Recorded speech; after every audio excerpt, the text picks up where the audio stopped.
I chose to study art at Howard University after meeting the fine art department professors.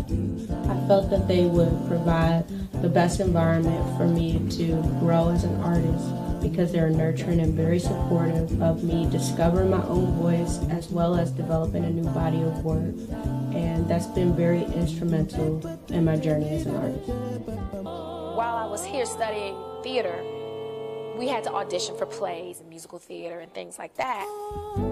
It was about talent. It wasn't about how pretty you were, how light your skin was, how pretty your hair was. Could you hit this note and dance that jig and make the people laugh or weep or whatever? Do you have talent? The night of that chilling, I decided to stay and make it go. But what Howard instilled in me is a craft, a love for the craft of what I do. Now try something different. But do some chilling. Go. Close to the amount of kids that compete.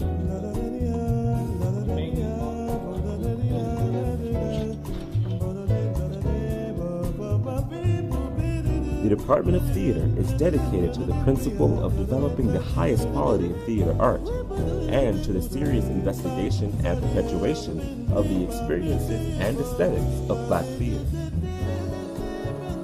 Well, Afro Blue was like a really, really big part of my even wanting to apply. So I heard some good things about like scholarships that were available at Howard, and I just heard more about the different alumni that have come out of Howard and done great things in music. So I figured if it's going to be music, Howard's a great place.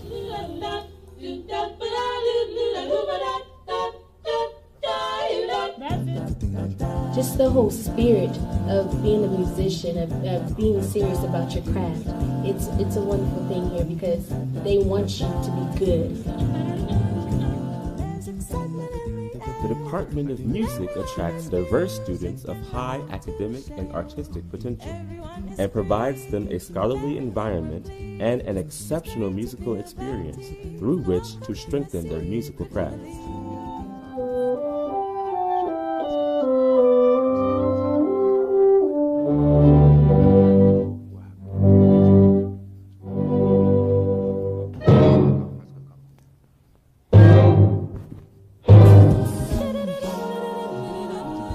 To choose fine arts at Howard University is to choose a rich tradition of artistic inquiry, performance.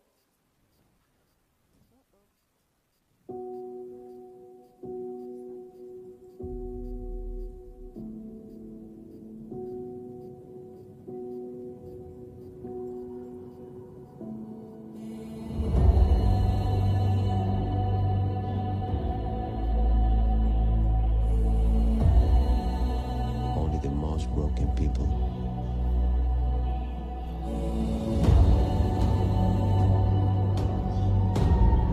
can be great leaders.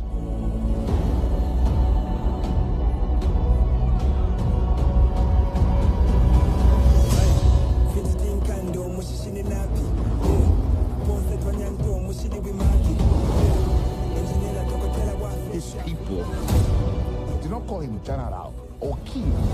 They called him Kukulkan, the feather serpent god. Killing him will risk eternal war. He's coming for the surface world.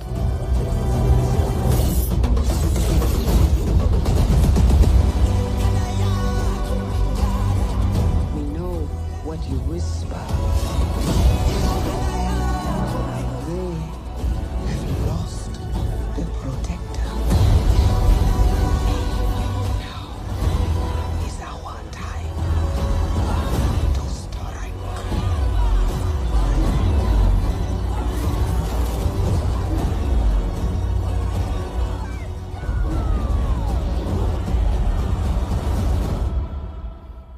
Show them who we are.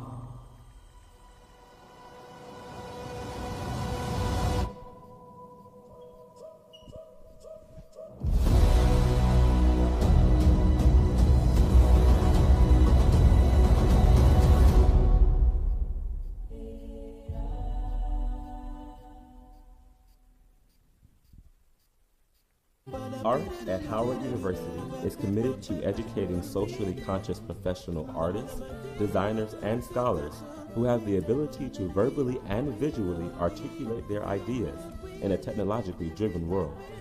I do want to make a picture that has an impact on the population.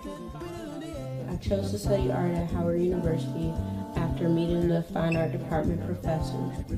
I felt that they would provide the best environment for me to grow as an artist because they're nurturing and very supportive of me discovering my own voice as well as developing a new body of work.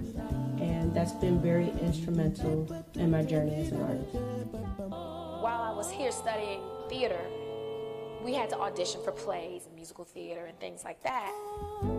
It was about talent. It wasn't about how pretty you were, how light your skin was, how pretty your hair was.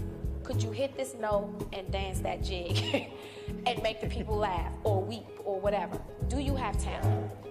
The night of that chili, I decided to stay and make my own. But what Howard instilled in me is a craft, a love for the craft of what I do. Now try something different. But do some chili, go.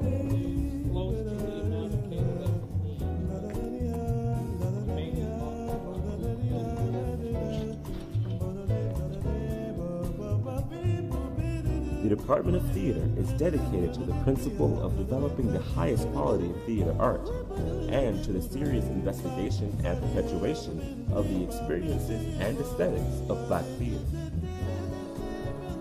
Well, Afro Blue was like a really, really big part of my even wanting to apply.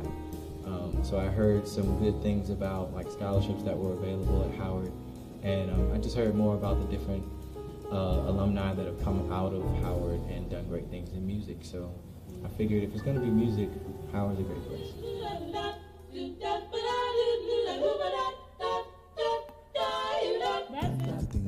Just the whole spirit of being a musician, of being serious about your craft. It's a wonderful thing here because they want you to be good. The Department of Music attracts diverse students of high academic and artistic potential and provides them a scholarly environment and an exceptional musical experience through which to strengthen their musical crafts.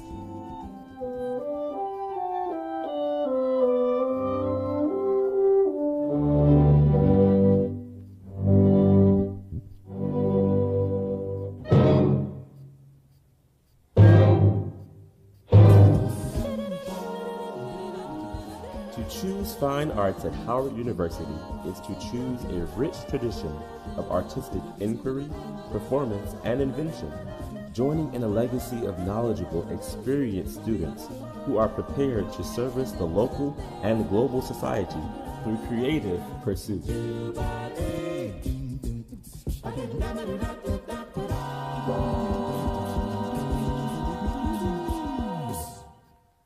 Please welcome Darrell Booker, Microsoft Philanthropy's Corporate Affairs Specialist.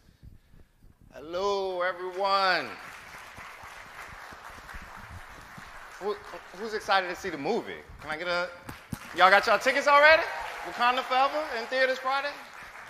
All right, hello, everyone. My name is Darrell Booker, and I want to give a special shout-out to everyone who's here with us live today at the Chadwick A. Boseman College of Fine Arts at Howard University, and everyone else joining online for this truly change-making experience. Give yourself a round of applause. We're here today because Marvel challenged us at Xbox to go beyond helping with normal movie promotion, but instead, how can we help increase representation in STEM and gaming? With that said, last week we launched a Wakanda-inspired Make Code curriculum where learners can leverage Black Panther characters to create their own video game. We also launched Project Amplify, a video series featuring superheroes in gaming as they share their personal origin stories, advice, and teachings for inspiring a more equitable STEAM space. To learn more about Project Amplify and everything that we launch, visit xbox.com/Wakanda Forever. And what better person to join me on stage than one of those gaming superheroes featured in Project Amplify, my amazing Xbox colleague and Howard University alum, Q Muhanen. Come on out, Q. How you doing, Q? Good to see you as always. Hey everyone, my name is Q Muhanen. I'm a program manager on the Xbox Experiences team. So essentially my role right now is helping to design some of the content that goes on the Xbox dashboard as well as the PC app. I worked on a couple different things in my time at Xbox, including being on the platform side, helping with performance on the console, helping your games crash less, things like that. And I was also formerly a co-lead for the Xbox Black Employee Group. So one of the things I got to work on in that opportunity was helping to produce and create the Project Amplify videos that Rel mentioned. All right. Thanks for being here, Q. Really appreciate it. But first of all, y'all, can we please give this queen her flowers as a black woman in STEM and gaming? Let's acknowledge her iconic representation, please. So, Q, what does it feel like to be back at Howard? It's your old stomping ground, right? Yes, I love being here. It's a lot like when I go home to Philly. It just feels very nostalgic, very at peace, like where I belong. It sounds kind of cheesy to say. But like whenever I drive by and see like the grill or a food corner, just like I remember grabbing meals there. I had a lot of support from my classmates, community, professors and stuff when I'm here, so I'm super grateful to have gone here and to be back and visit. It always makes my heart warm a little bit. So you definitely recommend young folks apply at Howard University, right? Yes. All right. Absolutely. Well, everyone, we got a ton of fun things planned for you, including a special chance, a very, very special chance to win this exclusive limited Xbox Series X inspired by Black Panther Wakanda Forever. Can we get a round of applause? Like, is that not the dopest thing you ever seen? For a chance to win this Xbox, we want you to answer the following question. How would you change the world through STEM or gaming? Drop your answer in the YouTube comments section below, including your name, where you're from, and if you're a student, shout out your school using the hashtag Wakanda Forever, and then later in the broadcast, we'll announce the winner of this. I may try to take it home myself, but it's pretty dope. But no, we're gonna give this away to someone. But why are we here today at a HBCU? And especially Howard University.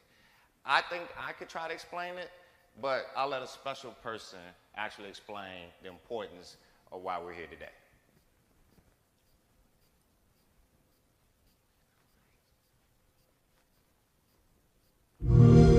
Like Wakanda, in the Marvel Cinematic Universe, HBCUs like Howard University and its Chadwick A. Boseman College of Fine Arts are a testament to Black excellence. There, they prepare diverse, talented, and ambitious students to learn, lead, and embody excellence in truth and service. So today, we're joined by Professor Jacoby Du Bois of the Electronic Studio Department, who will lead us through a first-of-its-kind Wakanda Forever inspired course on coding and gaming. To see more on how Xbox is inspiring the next generation of gaming and STEM leaders, visit xbox.com/Wakanda Forever.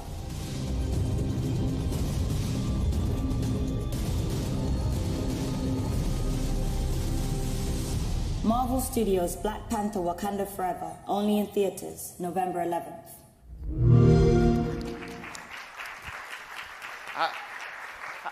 How awesome is that? Letitia Wright, AKA Shuri, to be able to produce that video. Howard, y'all got about 106 HBCUs real mad at y'all right now for having that special thing. But how exciting is this? But let's kick off this change-making, first-of-its-kind event.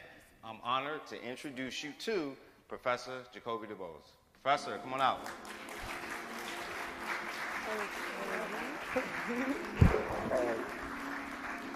Good to see you, man. Good to see you also. I see you got your Wakanda gear on. Yeah, man, you do too. Yeah, this is the Wakanda Fall Collection, shopdisney.com, you know? You know. Yeah. I like it. You see the Kamoyo beads, though. I need to borrow those. Yeah. Hello, everyone. How are you feeling today? All right, I like the sound of that, but you can give me a little bit more energy. How are you feeling today? Okay. First, I'd like to give a special shout out to all the students in the crowd, including the Chadwick A. Boseman College of Fine Arts. Yeah, y'all know how to do it right. Okay. And then we also have Duke Ellington School of the Arts.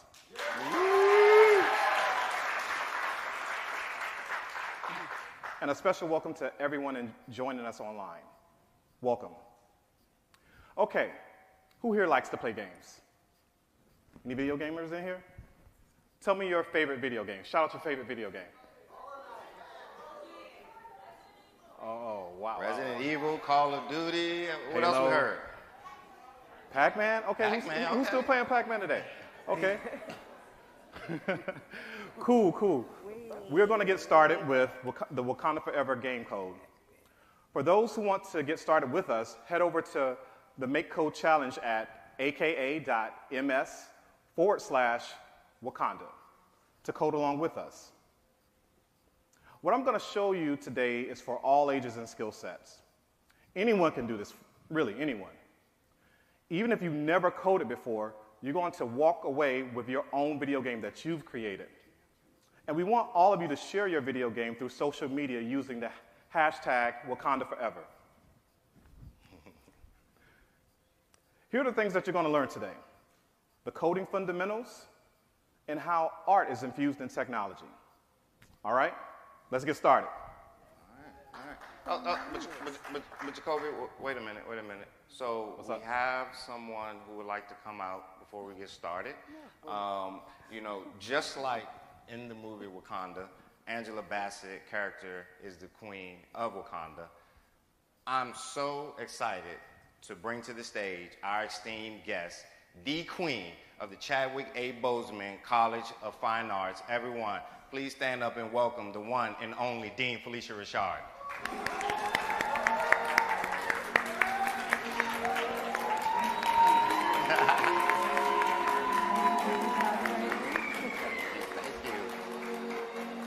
So I don't have to do an introduction because you know why you're here, right? All right, let's sit down and have our talk. Let's have our chat. Let me begin by suggesting to you, my friend, that you put that A in that STEM and call it STEAM. STEAM, very important. Right, because you're talking about art, right? Yes, ma'am. Technology in art. Yes. Okay, ask me the question.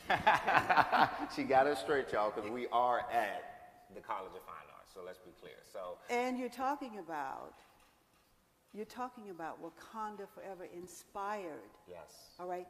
It begins with art. Yes, it does. Uh-huh. Yes, it does. So much art in the movie, from set design to costume to you name it. Script. To performance. Yes. Lighting, sound. It's all art. All art. Yes, and we would not be here today if it wasn't for the art. So, I wanted to pivot a little bit, and I wanted to talk a little bit about tech. And since your time being here, how have you seen tech evolving here at Howard University? Well, here at Howard, we've made some strides with technology, certainly, but there's a good road to go. I mean, it's in terms of it's equipment. Right. Right? You can ask the students; they'll tell you that. Yes. Howard University students, yes. Okay. Yes. Yeah, equipment. So, needless to say, the digital divide that affects this entire country, Howard isn't immune to it. You're still dealing with those same type of gaps. Well, in some areas, yes. And in theater technology, certainly. We do have digital art here at Howard University. I don't see Professor McSwain. I don't know if he's here. He's here. Professor McSwain is the person who could really address this. And he is the one to whom you should be speaking. Okay, I will make sure I get with Professor McSwain. Yes. Professor McSwain, do you have anything you want to just add to this right now or say? Come on.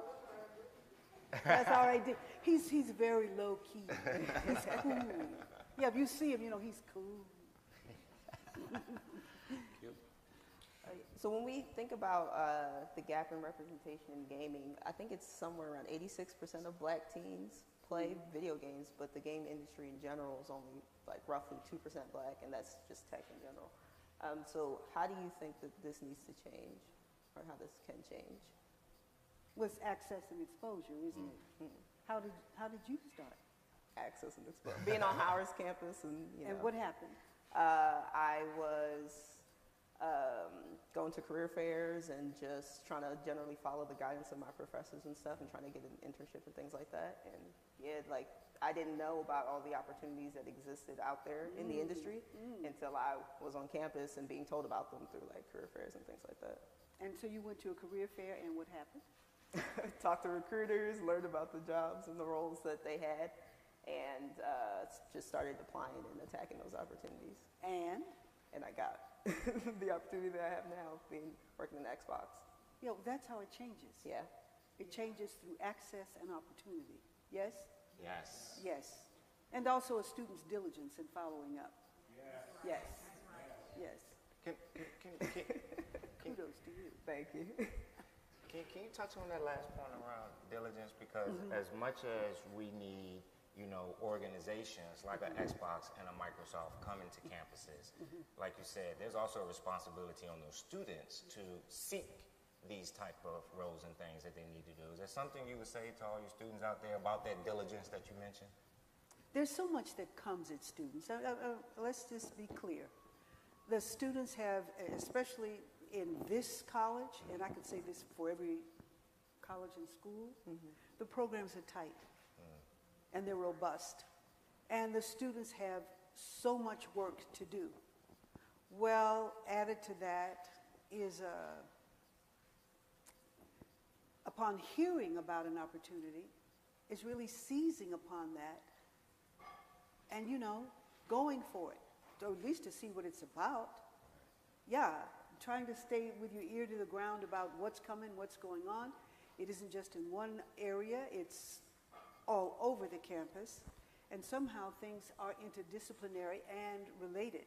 You find that out for yourself. But yes, a student does have a responsibility to follow up on opportunities, to seize the day.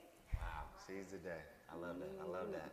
Well, one more question before we get you out of here. I know you got a busy day. Yeah. But what are your hopes for continuing to integrate technology right here within the Chadwick A. Boseman College of Fine Arts? Thank you for asking that question. I would really like to see every department and every area well equipped with cutting-edge technology. Because technology does support what we do, but let's not make a mistake. Nothing takes the place of training. Nothing takes the place of study. But technology supports and augments what we do. It helps us to be in the present and forward into the future, as opposed to catching up or lagging behind. But the one thing about our students is they're so brilliant. I mean, they're just brilliant people. They come to us like that. So it's incumbent upon us to take that brilliance and move it forward. And the right technology supports us in doing just that. They deserve it. You're exactly right. They deserve those tools. They deserve that tech so that they can be able to do what they got to do. So, on behalf of me and some of my colleagues sitting here in the front row who's on the front lines of making sure that we end that digital divide and making sure that we get technology to students, making sure that we get broadband access, we will do everything in our power to be able to help you out in your mission right here at the Chadwick A. Boseman College of Fine Arts. And we thank you. Thank you. All Thank right. you so much. Everyone, please, let's give Dean Felicia Rashad a round of applause. Thank you so much. Thank you. Yes, you Thank you. All right. Thank you. Louder, y'all. That's Dean Felicia Rashad. A lot of us grew up with her. All right, Jacoby. All right. Wow. That was very powerful and inspiring for myself, as well as I know everyone else. So before we begin, I want to bring up to the stage two of my students, Niles and Alyssa. Just to give you some background about Niles and Alyssa, they are electronic studio majors in their junior year, currently studying 3D modeling and animation. Very great students. They're studying that here in the Chadwick A. Boseman College of Fine Arts. Thank you for helping us out today. I really appreciate it. Thank y'all. I might give y'all some extra credit. Maybe. All right. In this lesson, we are going to help Shuri, Okoye, and Riri escape Neymar. Let's take a closer look at our Make Code Arcade IDE to start designing our game.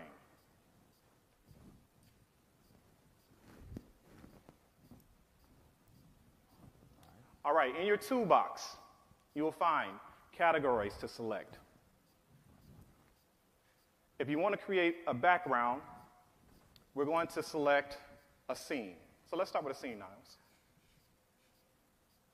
All right, we want to set our background image. So right now, Niles is selecting blocks, and these blocks are actually pieces of code. All right? So with setting the background image, what we're going to do is select the open box. I find this part to be, very interesting. You can select an image from the gallery, or you can use those artist-like skills of your own to design your own. Draw me a little something, Niles.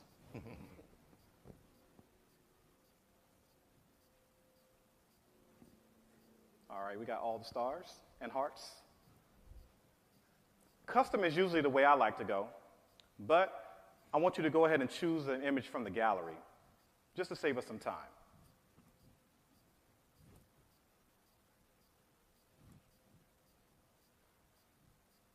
All right, cool. I like this little forest going on here. All right, now we're going to go back to our handy toolbox. And Alyssa, I want you to select from the sprite menu. So sprites are the objects that we'll control on the screen that will be in our foreground. And Alyssa, I want you to drag the block that says set my sprite to sprite of kind player. And I want you to add that to the on start. All right, so everyone in the crowd listening online, pay attention here to the keywords on start and set. You're telling the computer to what you want it to do and how to do it. And guess what? You're already programming and you didn't even know it. This set sprite block tells our game we have a variable here, and our variable is named mySprite, right? And we want to set that to a specific input. And I think by now I'm pretty sure that you're thinking ahead, and you can see that variables can change depending on the conditions and instructions that you pass to the game.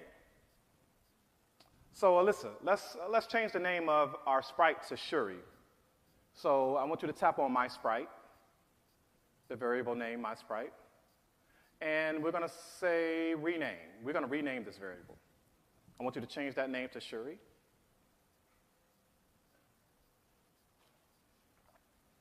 Okay. Now that we've changed the name of our variable, I want you to select the image for the variable, and we're going to set it to the Shuri image in our asset library. So go to My Assets, and click Done. All right, so now we actually have Shuri inside of the background. Let's show the audience what that looks like. So we actually have a character in the scene, we have a background, and they can actually control this as we go along and add more code. All right, so now that you've learned the basics, let's look at a more complete version of the game. Niles and Alyssa are going to show you what it looks like now.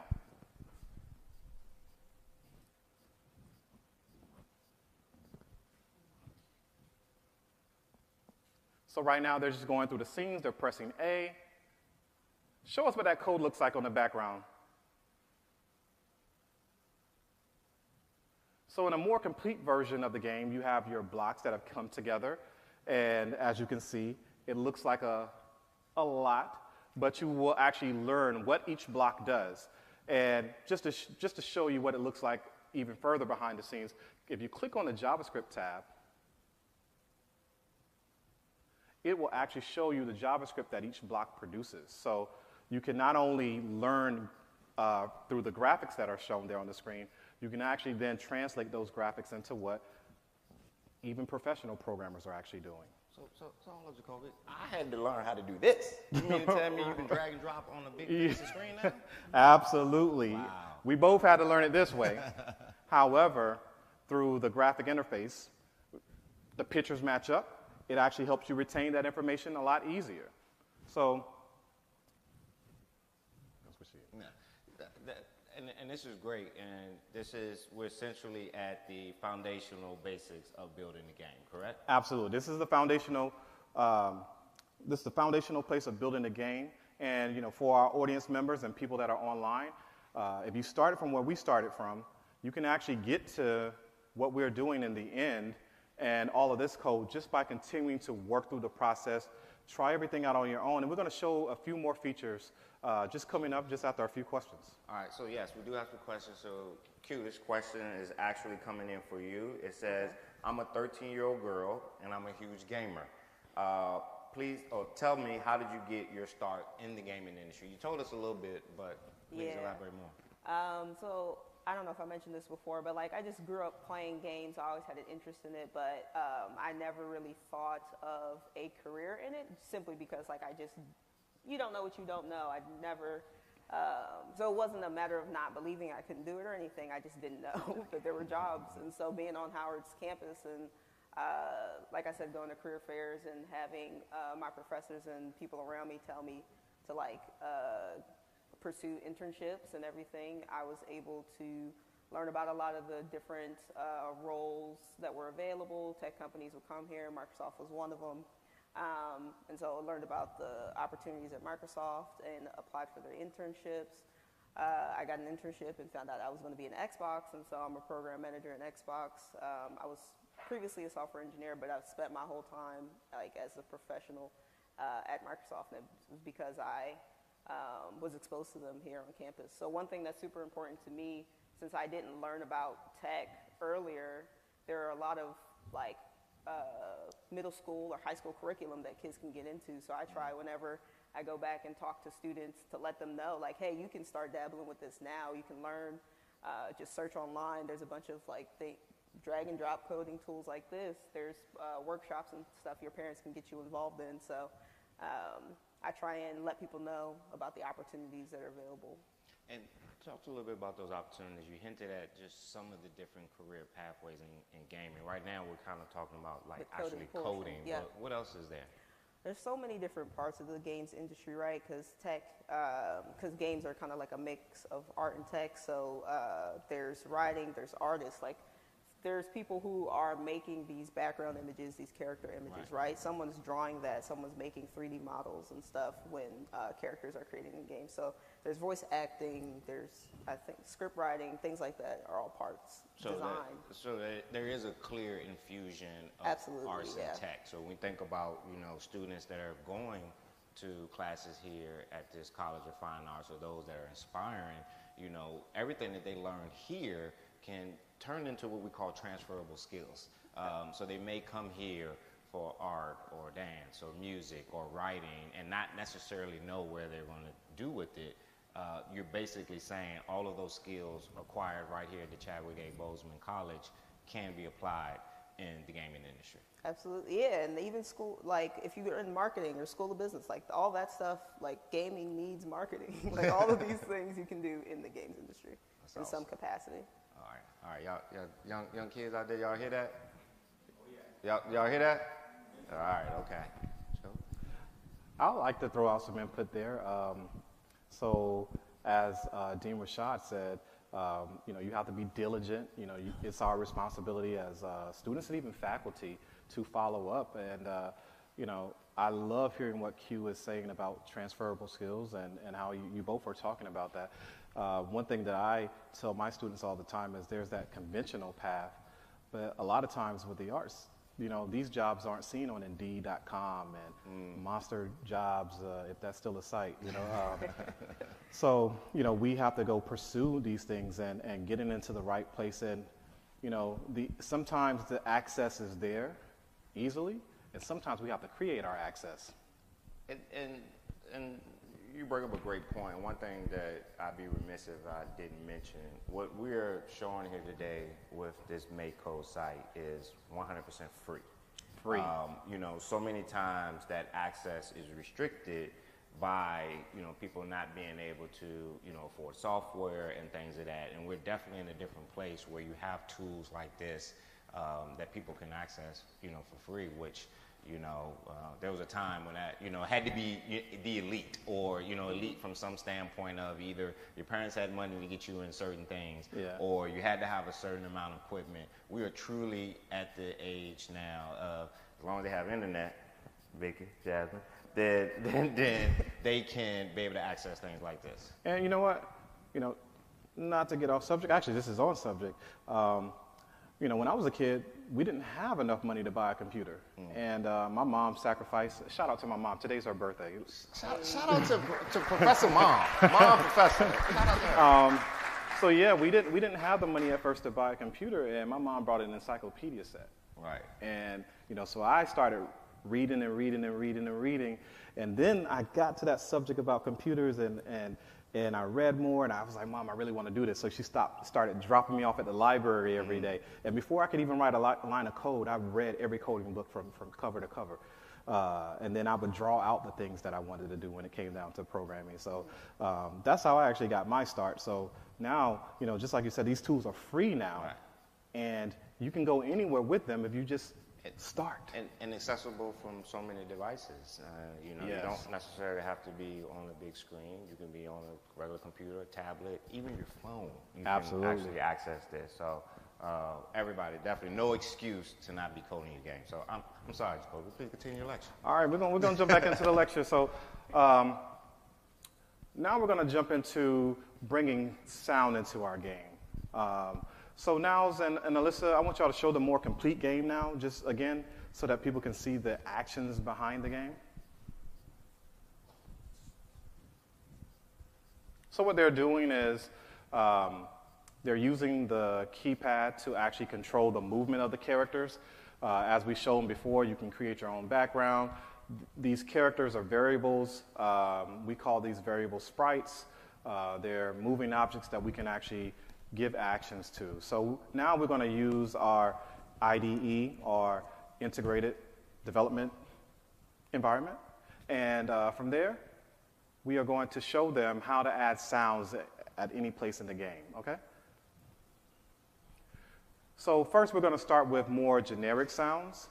And if you can't hear these online, just know that you can continue doing this on your own device so that you can tap into it more. So Niles, I want you to add a sound to the guard. When the guard overlaps another sprite, so that's just basically saying when we have a variable named guard, and that variable overlaps or moves past another variable, we want it to make a sound. So when you bring it in from the sound library, we have it on a da-ding, but now I want you to change that sound.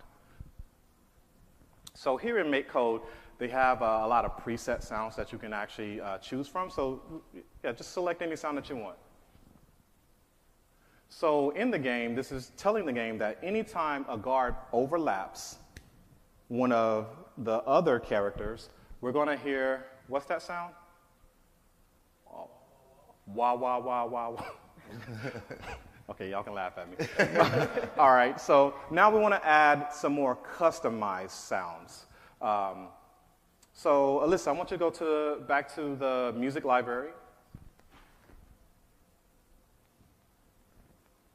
And let's go to one of the sound waves.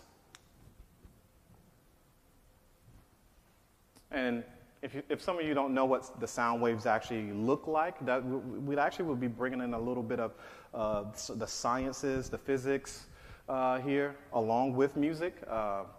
And what I want you to do is tap into that sound wave area.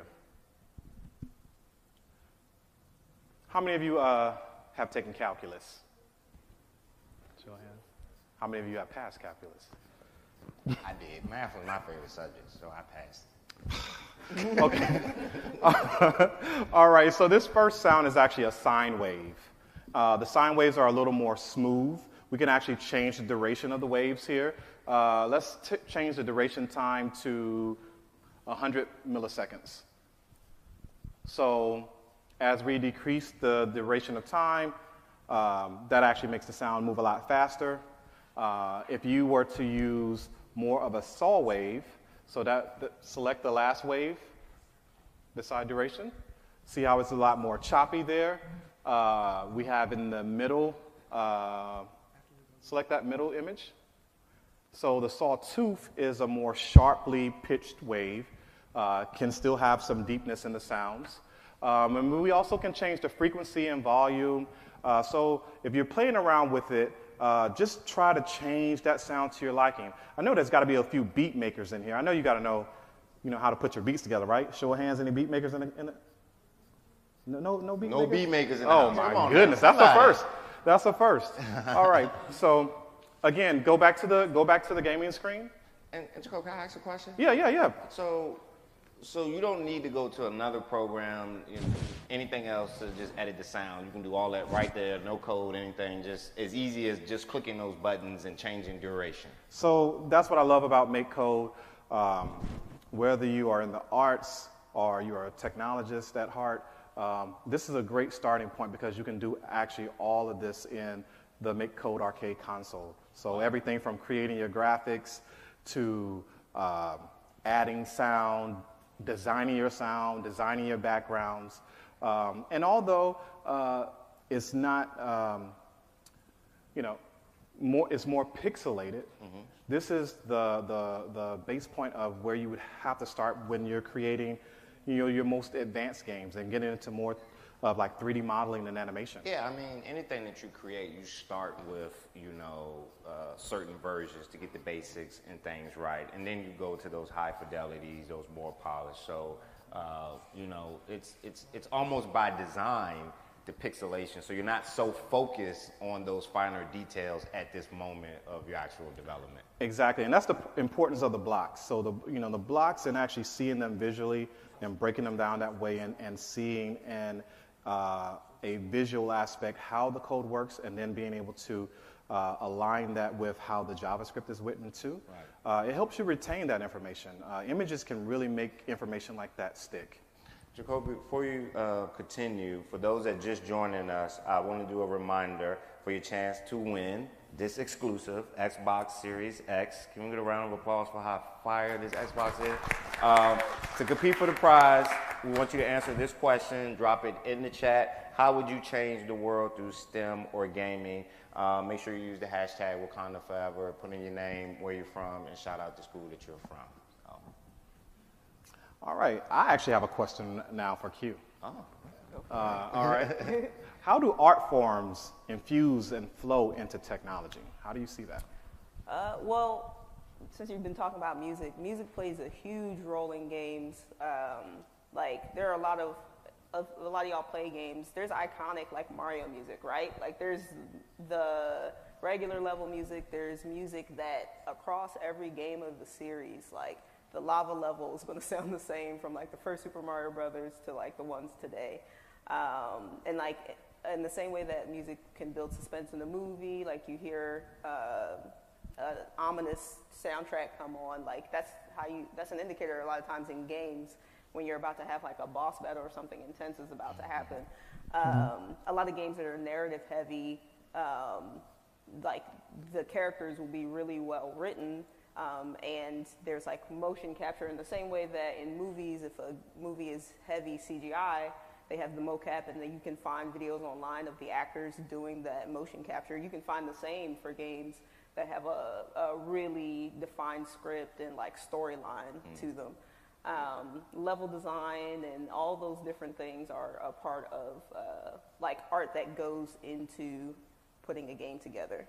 You mentioned mocap for people that don't know. Motion capture. Yeah, so like when the actors have those little balls. Well, because before y'all continue, I gotta tell y'all that some of these answers are coming in hot for the Xbox. So, okay, Jules. Okay, so what do you got for us? All right. So first one is I would program a drone robot to provide Wi-Fi to communities that don't have it. Oh wow! Yeah. Give a round of applause for whoever said that. Another person said they'd create an environmental game to teach folks how to take care of our earth. Wow. Okay. And then the last one I saw is I would build a queen game so all girls can see themselves as royalty. There we go. How about that for these coming in?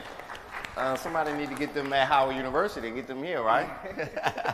But Q, you was telling us about motion capture. Yeah, it's like the process where actors are in like those little skin tight suits and have little balls and stuff on there, so you can do like overlay of CGI. So we basically capture the actors' facial expressions and things like that. Voice acting is also a huge part of the games industry. There's a lot of jobs there. Actually, well, I could go on a tangent. So I'm gonna make sure you drive it home for people. Yeah. So when we see, you know, characters doing something in games that may have come from an actor in this It may inside have, too. yeah, depending on the game. I think The Last of Us was one of the games that has done that before. At the very least, if the character has a lot of dialogue, there's been a voice actor who's captured those lines, like even if the character is just rendered from. And what about some of the games where we see characters like dancing? Like, is that something that probably came from among? Because I just don't understand how the characters can dance better than the humans. You know what I mean? So I think it depends. It can come from it. It really depends on the game and I guess how the designers are approaching it. Because a lot of things you can do with 3D modeling and just with like creating the art yourself. And then there are times where they go for a more realistic experience and they can do mocap or like capture people's different movements and things like that. Got it. Okay. All right. Professor Kobe, why don't you continue, please? I think you pretty much covered it all. Like, well, so I'll just speak about my experience and how I got into it. And I was actually inspired really by the automotive industry. When I first got here, there was a man by the name of Edward Welburn that walked onto campus. He actually was a graduate of Howard University, and he really has inspired my career. I got into electronic studio because of him. I went to a ceremony where they gave him an award, and at that time, I learned that Edward Welburn was the only African American to ever hold an executive position in the automotive industry. Wow. But what blew my mind away was he graduated from Howard University with a degree in sculpture. So I was trying to like piece this together, like how can someone with a degree in sculpture, really get out here and change the world and help design a car line like the Saturn car line. And you're in an industry that's, from our eyes is seen as dominated by people with an engineering background. Right. So when I started to ask myself those questions, I knew I had a creative side and I knew I had an engineering background, and I wanted to pattern myself after Edward Welburn. So, and you told me an interesting story one day. So Edward, you said degree in sculpture. Yep. And those people at GM now call themselves? So they call them digital sculptors. So these are people who do what? They actually design the cars that we're riding in every day, from Cadillacs to Buicks, GMC. They're designing those cars, and now I have the privilege of teaching our students in 3D modeling and animation how to actually design in that way as well. So help us understand what is actually 3D modeling, animation, how does it correlate to what we saw here today? All right, so everyone thinks about 3D modeling, as an end result. Like, a lot of people will tie it to gaming, or they may tie it to CGI in films. But 3D modeling and animation is an art form that builds on top of everything. So I teach my students, we start with sketching images, and we use Maya, Autodesk Maya, that's free for students. So if you're out there and you want to get into this program,